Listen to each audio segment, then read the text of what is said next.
Used to Sew, a podcast about sewing machines, sewing history, and sewing culture in the past and present. I am your producer and co-host Aradia, daughter of your main host, T.R. Kelly, who is here today to talk to you about Patsy Cline, or rather, the costumes that Hilda Hensley made for her daughter's meteoric country music career. This episode is about both the real and the fictional story of Patsy's costumes, the machines they were made on, and how Patsy's career influenced Hilda's sewing business. I personally knew nothing about Patsy Cline before recording this episode. But TR is much more familiar because she used to perform Patsy Cline covers back before I was even born. I still might not be a fan of the country music genre, but I really enjoyed this story of a mother-daughter team coming up from poverty on the strength of their relationship. And also, oh my god, those costumes! So much pizzazz. This episode is very much for the benefit of the mother that came before us, who we know is one of our most dedicated listeners. Hi, Grandma!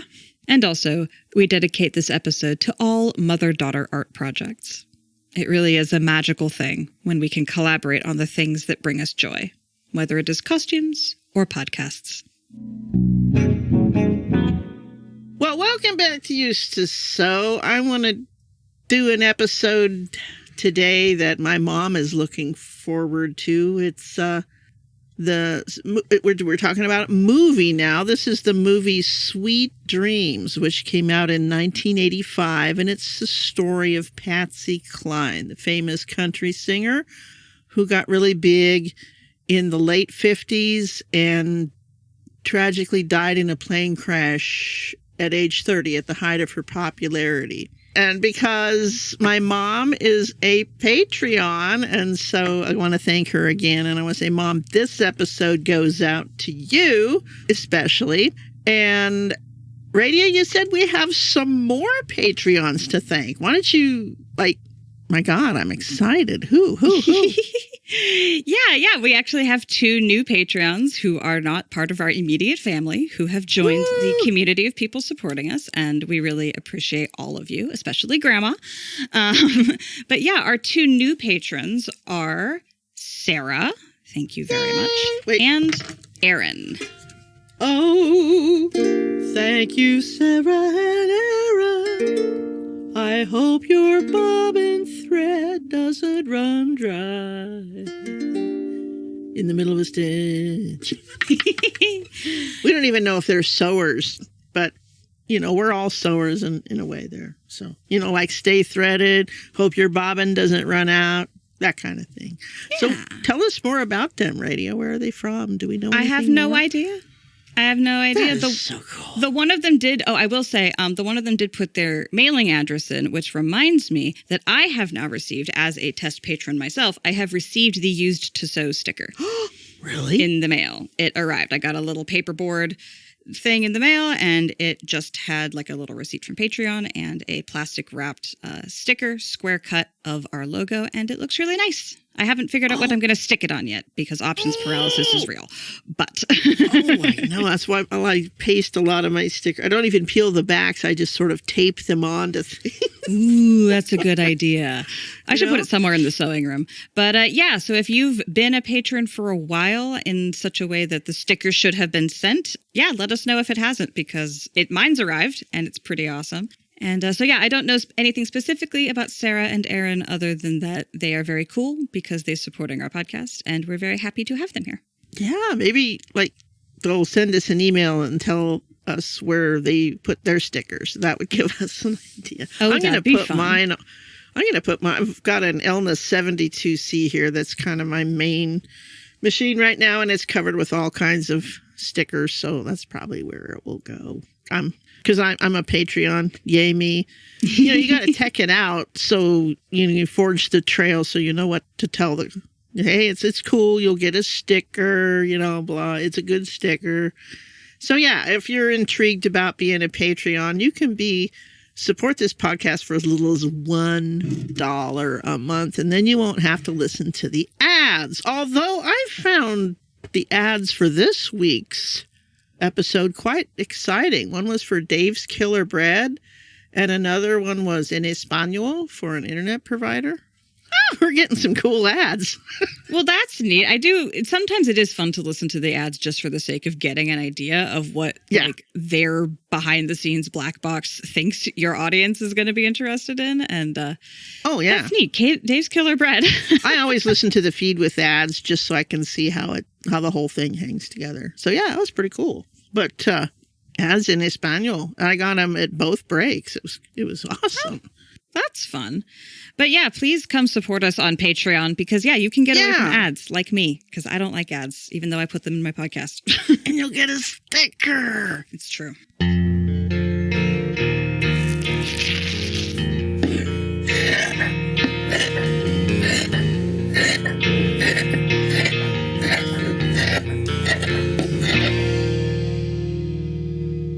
Okay, so Patsy Cline. For those of you who might not figured it out yet or don't know me, I made my living playing live music for decades. And some of the earliest songs that I sang with the country and variety bands I worked with at Eagles, Elks, and Moose Lodges was a lot of Patsy Cline's hits.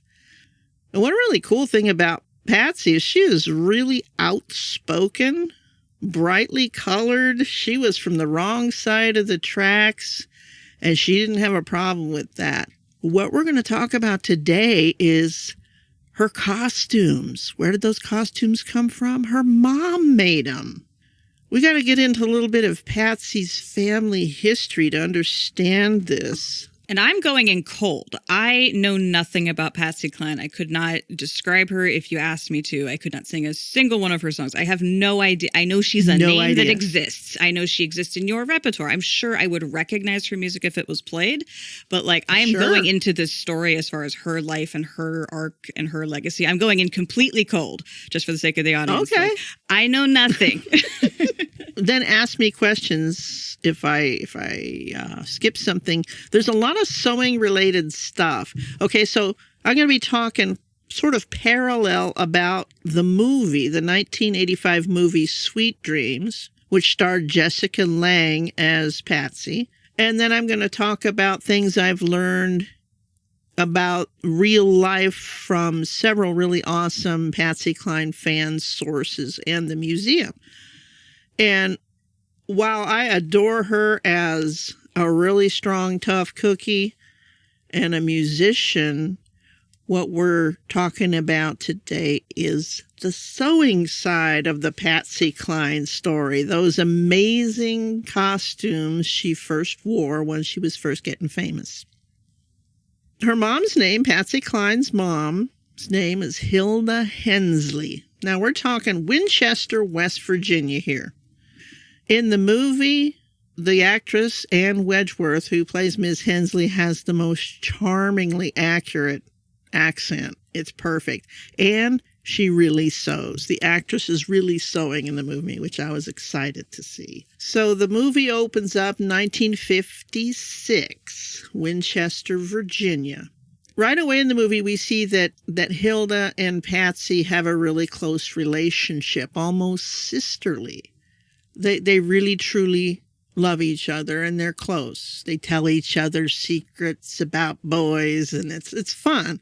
And I read later that Patsy was born when Hilda was barely 16 years old. That was going to be my guess. And Patsy's father was a very abusive man who was 30 years older than Hilda. Oh, wow. He was an alcoholic, and he also sexually abused Patsy. Sure. And he left the family young. So here's Hilda, Patsy's mom.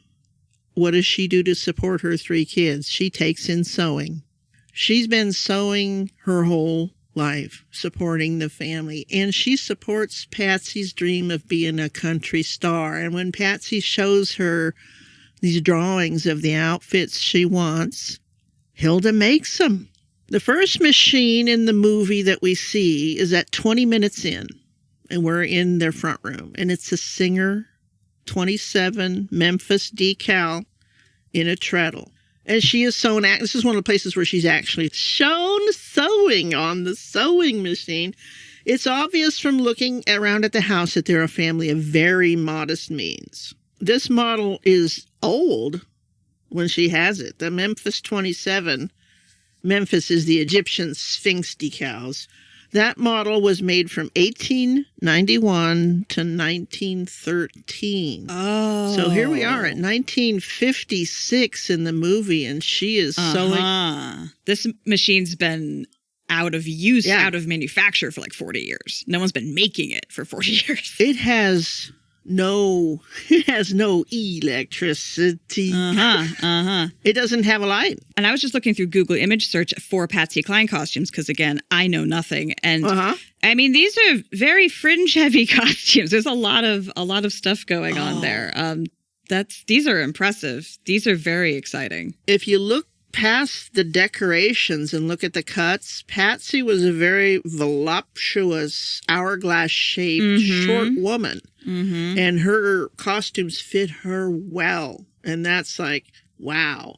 Not to mention all that fringe sequins. And this was all done with a straight stitch sewing machine with no reverse, right? Oh, and I just want to describe these for the sake of the audience. We're talking like, it's a cowgirl kind of aesthetic with like fringes and like it's all pieced together. So it looks like it moves really well. And we've got like wagon wheels and cattle heads and stars and horses like as patterns on the skirt and on the bodice. And there's just, this very like, it's very showy and there's lots of bright colors like red, green, blue, white, like so many colors. But there's something very like, it's not like a weird little skimpy outfit you can't move in. This is like full coverage and you can move in it, like kind of aesthetic. She looks very confident. Oh, yes. In all these pictures. She just, because that's what happens when you wear clothing that's tailored for you and plays up your assets. You feel confident as hell. You can tell she's in lovingly tailored clothes. Oh. That's very impressive that it was done without a backstitch, at least the early years.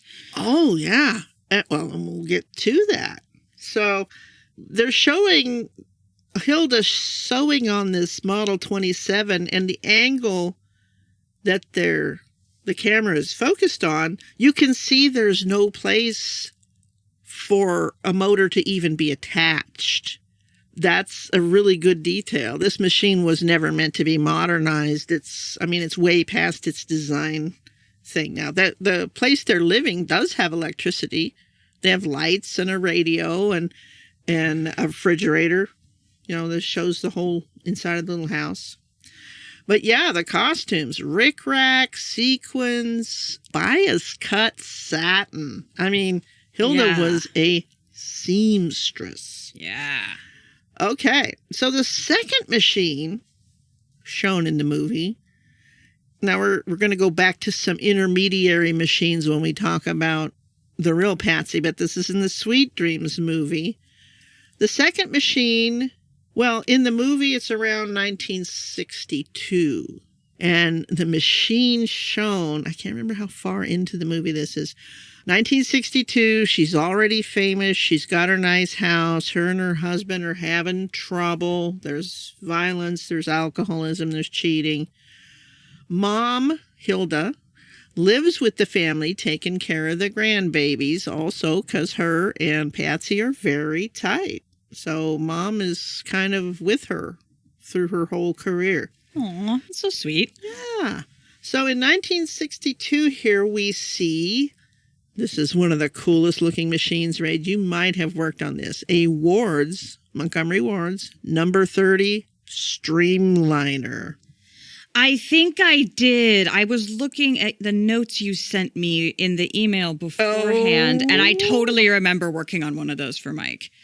Or more. Probably like 3. It's got the crinkle finish. It's got some really neat chrome bands on the head, and it's got that amazing stance and tail fin and all this design. It's almost like a head crest along the top, the way that it like tapers in. It's got this like crest, like a bird.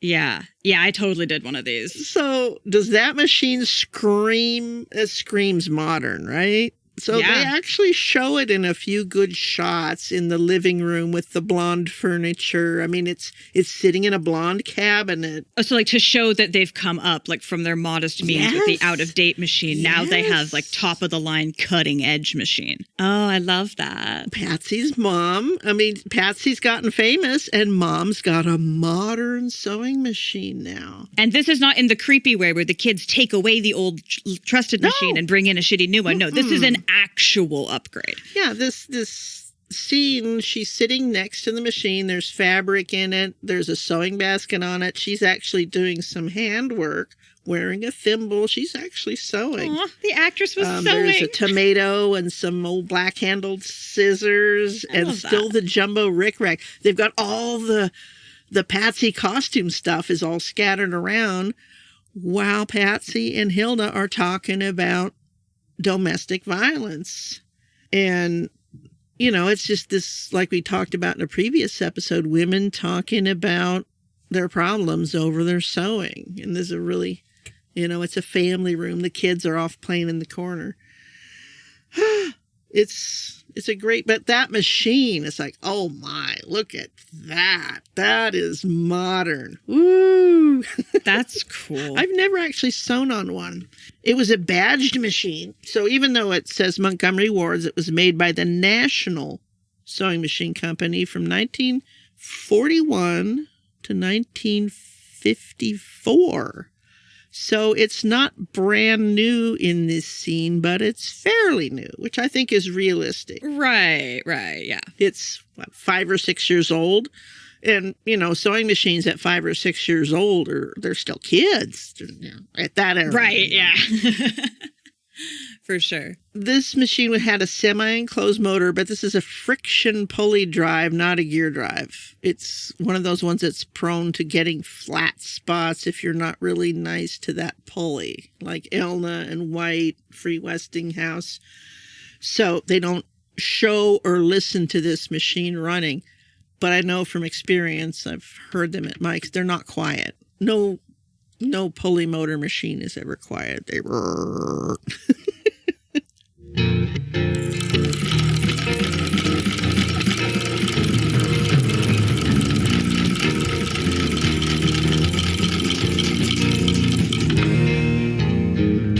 Another sewing related scene is at 49 minutes in. Now this is moving back from the spiffy wards.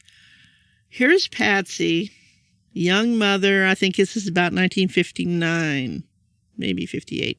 She's ironing and listening to the radio. Didn't we just talk about that a few episodes ago? She sprinkles her clothes with one of the little sprinkler heads on top of a Dr. Pepper bottle. DIY, thrifty. She doesn't have a steam iron. The iron they show her using is actually kind of worn out and black on the bottom. It's very good. I mean, set dressing in this movie, even beyond the sewing stuff, all the other little domestic touches, you know, what's hanging on the wall, the other appliances. It's worth watching it if you're really into the mid-century look there.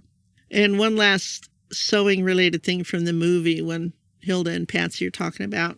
Patsy's like, Mama, what am I going to do? And Mama says, you cut your suit to fit your cloth. Meaning you got to make your life fit your circumstances. I'd never heard that textile proverb before, like a stitch in time saves 9. I've heard that, but cut your suit to fit your cloth. Cut your suit to fix your cloth. To fit your cloth. To fit your cloth. So I got 2 yards. Well, I'm going to make a 2-yard suit. I'm not going to wish I had more. I'm not going to whine. I'm going to make what I got. That was pretty cool saying. And I'm not going to make half of a bullshit suit that can't be finished. I'm going to make a suit that I can actually make. Now, being realistic about where you are and what you can do, but then also being like, I'm going to make something. And I wish I could, let's see, how many, if I can do my West Virginia. I don't think I can do West Virginia. Oh, you cut your suit to fit your cloth. Fit your cloth. Oh, she's great. No, it sounds like a really cute movie. It's really good. And for all you male appreciators out there, this has Ed Harris as Patsy's husband, Charlie. Ed, I love Ed. I think Ed is a god. You know, I'm an androphile. I like boys. And Ed, he was great in The Right Stuff. And he's wonderful, charismatically sexy, evil, abusive, but he loves her. He supports her. They're both children of very hardscrabble families. This whole story is about Appalachia. And you know, it's not the same as Coal Miner's Daughter, but gosh, some of these country stars came out of the real thing. You know, Right. They didn't come out of the ghetto. They came out of the holler. Right. Yeah. Though, I mean, generally speaking, great talent is forged in some kind of great adversity, whether that's, you know, deeply introspective or just the context you grow up in. But really profound art rarely comes from people with no problems of any sort. That's actually very, very true. So I got more interested about, well, did Hilda Hensley have other sewing machines? She didn't jump right from a 27 to a Streamliner Awards. There had to be some other stuff in there. So I looked up Sure. museums. There's museums in Winchester, Virginia that are at the childhood home, have the actual stuff. Oh, it's really cool. One of the featured museum machines is a 15-91. Now, this is like the one you've got in your, you recognize that number? Yep, that's mine. That's the Exuberant. Yeah. The Exuberant is from 1951. Patsy's mom's 15-91 is from 1938. How do I know that? Because I'm a super nerd and I zoomed in and read the serial number. And because I know how Singer serial numbers work, I could get AF 047. I can't remember. It was AF. Anyway, I dated it to 1938. And sure enough, it's got the filigree decals and the grapevine faceplate. So it's one of the early 1591s. But that motor pod hanging, the grease tubes underneath, that's unmistakable. It's definitely a 15, and it's a 1591. The other thing you notice about it is it's got a severe case of what we call pin rash. Now, because of the shape of the old black sewing machines and that nice little skinny waist right above the where your hand is there, it's a great place to wrap a piece of fabric to stick your pins in. Over time, those pins scratch the machine finish. This is one of the worst cases I've ever seen. It's down to the metal and then some. Well, that makes sense, though, given the scale of what she was sewing, right? Oh, my gosh. That's Patsy Cline's outfit cost right there. And also, she was still taking in sewing for money. That was her business. Until Patsy got more famous. Patsy, I was trying to picture how this might have happened. This coincides with Patsy's early success in 1957. She gave her ma $10,000, paid off the mortgage, now it's 1957, and bought her a new used Singer. Wow. That's a hell of an upgrade, all in one fell swoop, especially in 1950s money. In 1956, she still had the 27 treadle. In 1957, after Patsy had a few hits, we can move up to a more modern, but not brand new, Singer. They were a modest family. They weren't going to go splurge. But she was going to get her mom electricity. She was going to get her mom some freaking power on the sewing machine, at least. Yeah. So a used 1591 in a Model 40 cabinet, also very clearly shown, a couple $100. So not insignificant. She also bought Ma a car at that point, I think. There's one other picture, black and white, of Patsy and Hilda in a sewing room. And it looks like Hilda's sitting down and fitting a skirt on Patsy. It's the one that has the wagon wheel on the front. And you can see just a hand wheel over Mom's shoulder and what looks like a Singer badge under the elbow. But I cannot zoom in and really tell for sure about that machine. Not even enough to make a guess. It's not black. It doesn't have a spoked hand wheel. Might be a 301. Don't know. That was around in the late 50s as well. So, yeah, if I was ever in Virginia, I would go see this place. Just to straighten up the displays, the light fixture on the 1591 is broken. Come on, you guys. Can we like, put it on and maybe turn the light on? It would be a much more appealing display.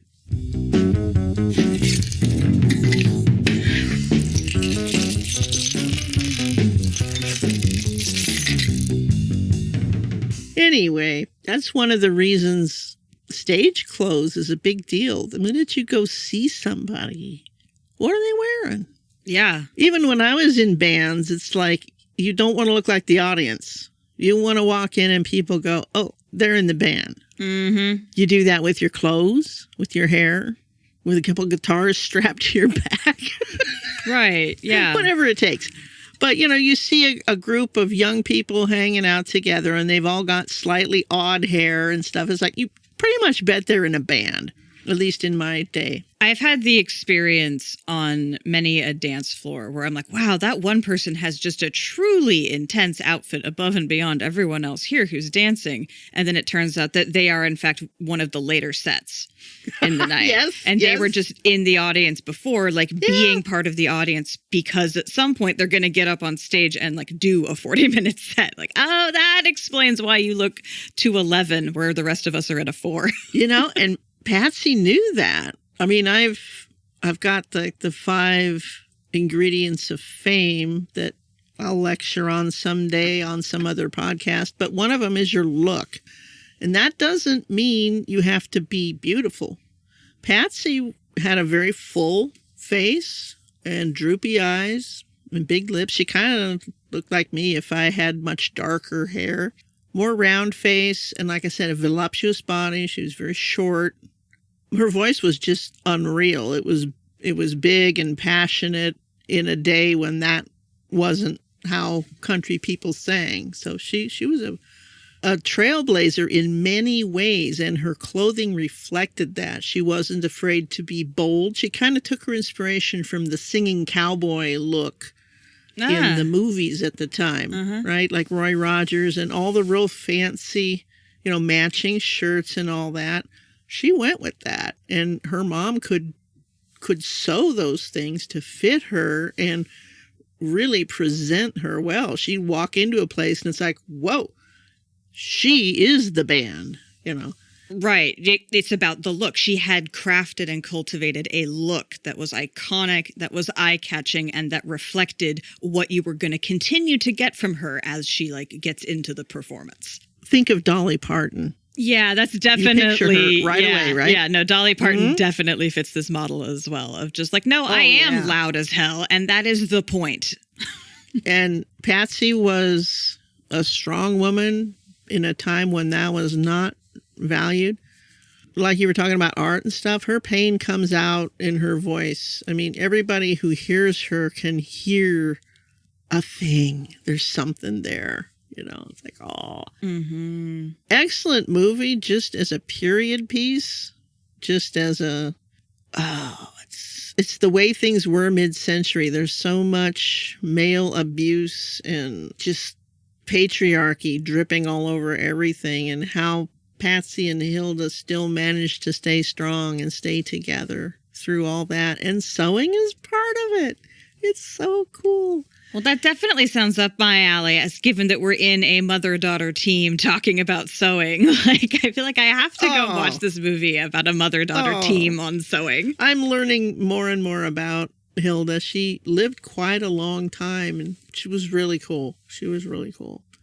And of course, I fall to pieces.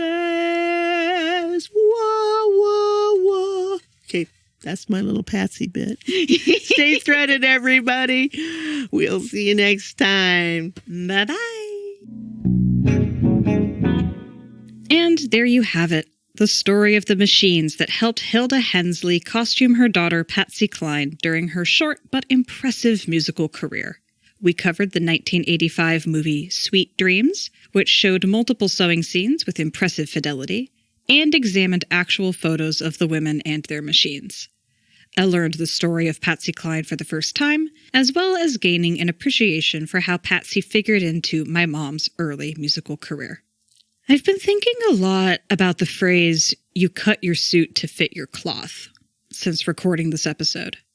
As mentioned before, I have a fabric stash made out of the leavings of other people's hoards. So often when I go to start a project, I first have to assess if I have the correct materials in the needed volume for what I want to make. Just yesterday, I was rebuffed from a project because the fabric I had chosen was just a little too small for the whole project. I decided to put the pattern and fabric away rather than try to squeeze something subpar out of it. I couldn't cut the suit, or in this case, the sweatpants, to fit that cloth, so I'll have to change my project or my materials if I want that outcome. There is an element of accepting what is, and also recognizing your agency to change what is. I like it. It is challenging and comforting at the same time, as I imagine most hard-earned wisdom from hardscrabble folks anywhere, anytime, ever has been. Last week, we finished the story of a single machine across 4 owners in 9 decades of American history. This week, we zoomed into a single family over a mere 3 decades, which had several machines in that time period. Next week, we will move from the machines themselves to the fabric they are sewing. Stay tuned, stay threaded, and remember that we are unofficially sponsored by Stagecoach Road Vintage Sewing Machine, who do repairs and restorations. You can follow us on Facebook and Instagram, and you can support us by sharing the podcast with your friends, and also with money, at patreon.com/used2sew. Thank you for listening to us here at Used to Sew. We always welcome your additions, corrections, and feedback in general. Please reach out to us via email at usedtosew@gmail.com. Used to Sew is a production of Fox and Raven Media.